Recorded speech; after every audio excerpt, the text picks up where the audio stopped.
하나님께서 우리들에게 주시는 말씀은 느헤미야 5장 1절부터 13절까지의 말씀입니다. 구약성경 732쪽 즈음에 있습니다. 느헤미야 5장 1절부터 13절까지의 말씀입니다. 교독하시고 13절은 함께 읽겠습니다. 그때의 백성들이 그들의 아내와 함께 크게 부르짖어 그들의 형제인 유다 사람들을 원망하는데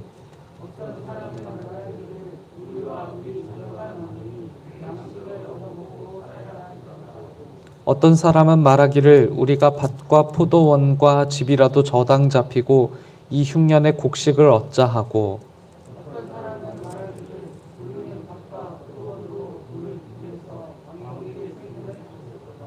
우리 육체도 우리 형제의 육체와 같고 우리 자녀도 그들의 자녀와 같거늘 이제 우리 자녀를 종으로 파는도다. 우리 딸 중에 벌써 종된 자가 있고 우리의 밭과 포도원이 이미 남의 것이 되었으나 우리에게는 아무런 힘이 없도다 하더라.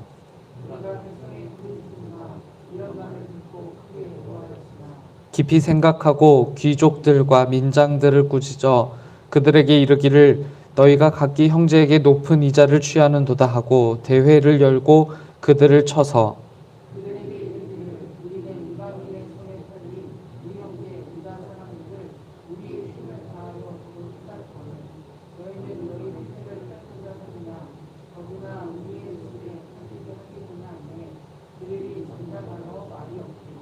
내가 또 이르기를 너희의 소행이 좋지 못하도다.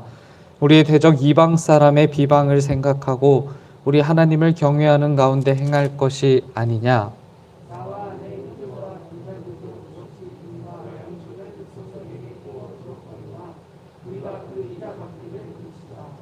그런즉 너희는 그들에게 오늘이라도 그들의 밭과 포도원과 감람원과 집이며 너희가 구워준 돈이나 양식이나 새 포도주나 기름의 100분의 1을 돌려보내라 하였더니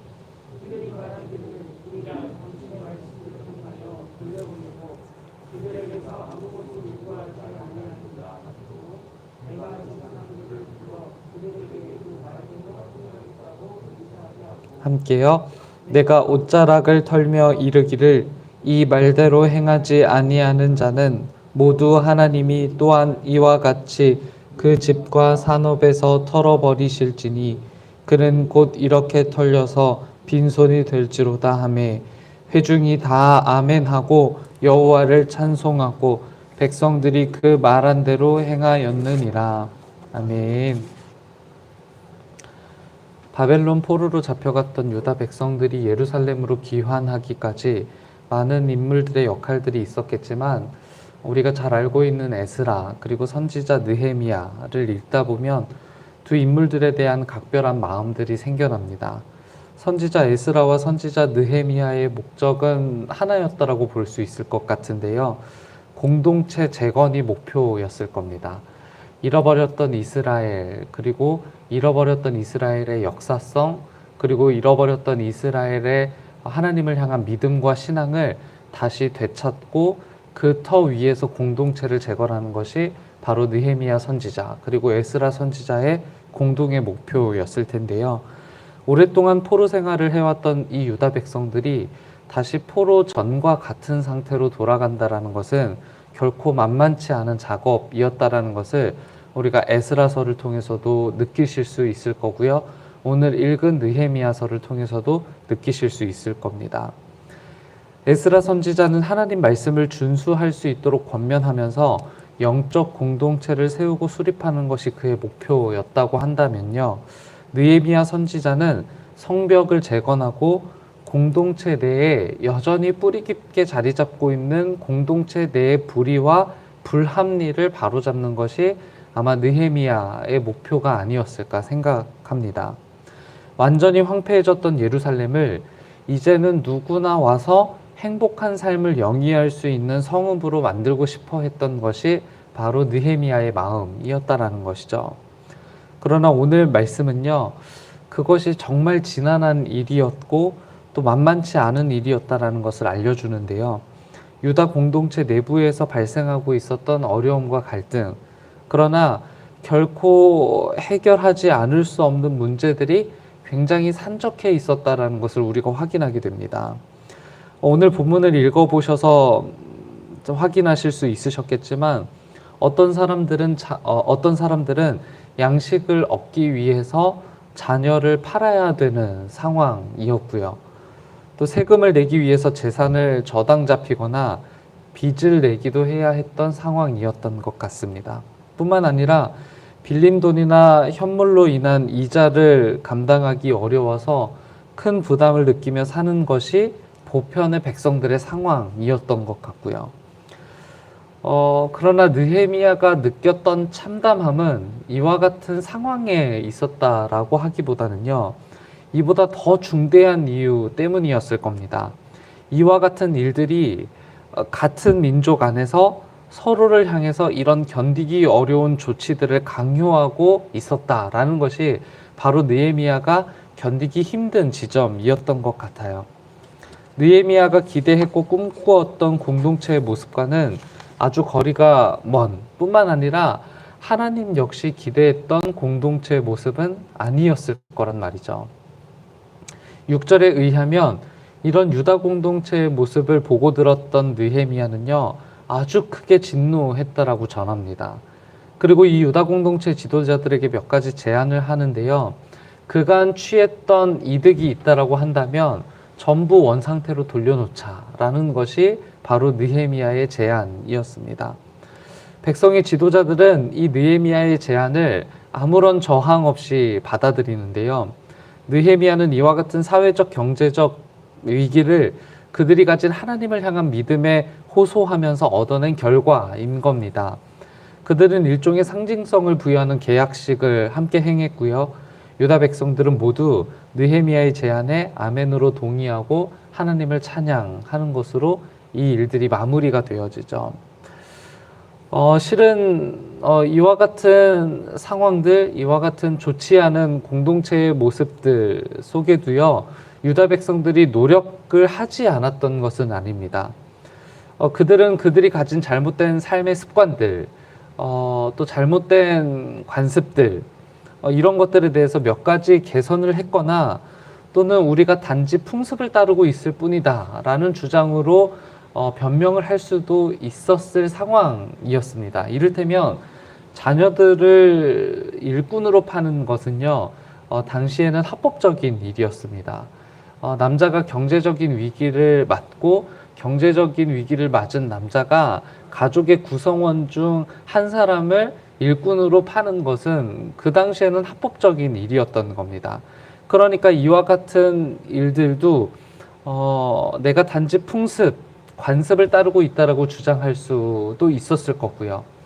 7절에서 느헤미야가 꾸짖었던 것처럼 높은 이자를 취했다라는 이 지적에 대해서는요, 당시 바벨론과 페르시아의 일반적 연이율이었던 50%, 60%에 비하면 유다의 연이율은 12%였다라는 것을 감안하면 아주 많이 개선된 조치였다라는 것을 주장할 수도 있었을 겁니다.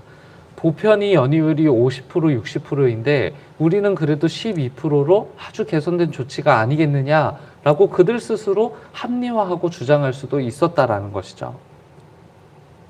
포로 생활을 하면서 바벨론의 문화보다 더 나은 공동체를 우리가 만들고 있는 중이다 라고 이렇게 주장할 수도 있었을 겁니다. 근데 하나님은 느헤미야 선지자를 통해서 당신의 목적을 아주 분명하게 밝히시는 거예요. 하나님은 바벨론보다 조금 더 나은 공동체를 만들기 위해서 그들을 고국으로 돌려보낸 게 아니라고 말씀하시는 것이죠. 하나님은 이전 페르시아보다 조금 더 나은 공동체를 만들기 위해서 그들을 고향으로 돌려보낸 게 아니라고 말씀하시는 겁니다. 하나님은 바벨론과는 전혀 다른, 페르시아와는 전혀 다른, 당시 제국의 문화와 제국이 주장하는 승리와는 전혀 다른 구별된 공동체를 만들기 원하신다고 말씀하고 계시다라는 거예요. 이것은 오늘이라는 시대의 포로가 된 우리에게도 선포되는 주님의 메시지일 겁니다. 우리가 도덕적으로 또는 신앙적으로 조금 더 나은 선택을 한 것으로 만족할 수 없다라는 것을 의미하는 겁니다. 그저 하나님은 하나님 나라의 법이 삶의 원칙이 되어 살아가는 완전히 구별된 존재로서의 삶을 시작해달라고 유다 백성들에게 요청하는 것이고, 더불어 우리에게도 같은 말씀으로 요청하고 계시다라는 것이죠. 오랜 포로 생활이 우리를 흐리게 만들고 지치게 만들지만 하나님의 말씀은 우리를 선명하게 만듭니다.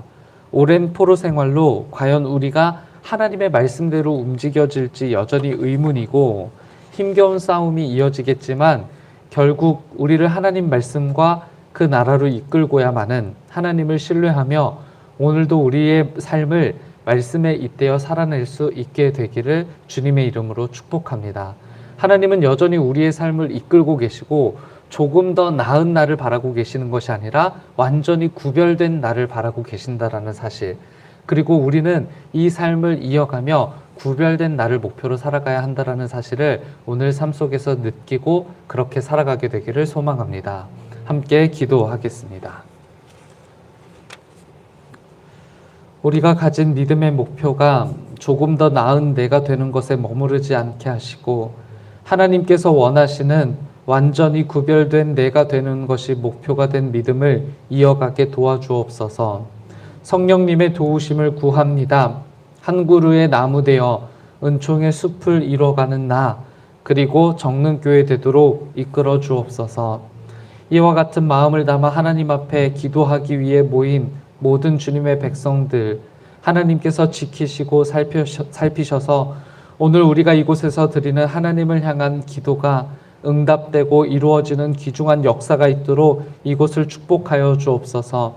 무엇보다 우리의 기도가 하나님의 마음에 합한 기도인지 살필 수 있는 넉넉한 마음을 우리에게 주시고, 하나님을 향하여 드리는 기도가 이웃을 생각하고 사랑하는 기도가 될 수 있도록 주님께서 인도하여 주옵소서. 코로나19로 어려움 중에 있는 이들, 그리고 병환 중에 있는 이들, 입원 중에 있는 이들, 그리고 여러 가지 삶의 문제 때문에 괴로움 당하고 고통하고 있는 모든 이들을 위해서 함께 중보하며 나아갑니다. 하나님, 그들의 삶을 파고들어 하나님이 누구인지 알려주시고 하나님과 함께 걷게 하시며 하나님을 소망 삼고 시대의 희망 삼아 살아가는 우리 모두가 될 수 있도록 인도하여 주옵소서. 어려움 중에 있는 모든 이들에게 소망이 되어 주시고 병환 중에 있는 모든 이들에게 치료가 되어 주시며 울고 있는 이들에게는 위로와 격려가 되어 주시어서 하나님이 참 소망이 되심을 알려주셔서 우리 하나님께 영광 올려드리는 삶을 이어갈 수 있도록 주님께서 인도하여 주옵소서. 내일은 하나님의 날입니다. 우리가 하나님의 날을 준비하는 오늘을 귀중히 여기며 사용할 수 있도록 지켜주시고 주일을 준비하는 모든 손들을 축복하여 주시며 준비할 때마다 하나님의 은혜를 기억하는 손이 될 수 있도록 인도하여 주옵소서. 말씀을 준비하시는 담임 목사님 영과 육체 간의 강건함으로 지켜주시고 그 말씀을 통하여 많은 이들이 변화를 경험하고 하나님을 경험하는 시간이 될 수 있도록 인도하여 주옵소서. 드린 예물 있습니다. 이 예물 하나님께서 원하시는 곳에 사용되어 줄 수 있도록 구별하여 주시고 드린 두 손은 축복하여 주시어서 한 손을 통해 하나님의 나라가 확장되어져 가는 역사 있도록 주님께서 인도하여 주옵소서. 시절과 시대를 위해서 함께 기도하며 나아갑니다. 어려운 시절과 어려운 시대를 지나고 있지만 그럼에도 불구하고 우리가 그리스도인이라는 정체성을 잃지 않도록 지켜주시며 하나님을 향한 마음과 하나님을 향한 사랑을 우리가 잃어버리지 않고 이 힘든 시절과 시대를 극복하며 나아갈 수 있도록 주님 축복하여 주옵소서. 우리 공동체가 지난한 시절을 지내고 있더라도 하나님을 향한 마음 잃어버리지 않게 하시고 우리 공동체가 하나님을 향한 사랑의 마음을 늘 견디며 축복하며 살아갈 수 있도록 주님께서 인도하여 주옵소서. 사드리며 예수 그리스도의 이름으로 기도합니다. 아멘. 하늘에 계신 우리 아버지여, 이름이 거룩히